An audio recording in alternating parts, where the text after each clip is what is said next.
How to set different wallpapers for the iPhone lock screen and home screen. Let's get started. First, opening Settings. Scroll down and tap on Wallpaper.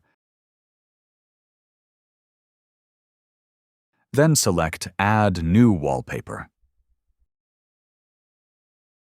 From there, choose Custom Wallpaper and pick the image you want.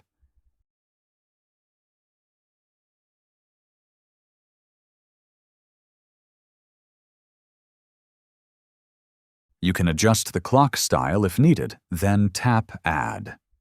Next, tap Customize Home Screen. If the blur option is turned on, switch it off. Then tap Photos and choose a different image for your home screen wallpaper.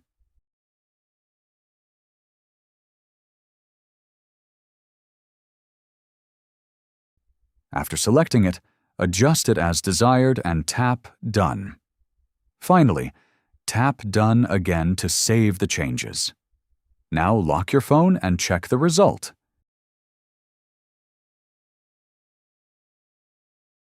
You should see different wallpapers for your lock screen and home screen. That's it. If you found this useful, don't forget to like, share, and subscribe.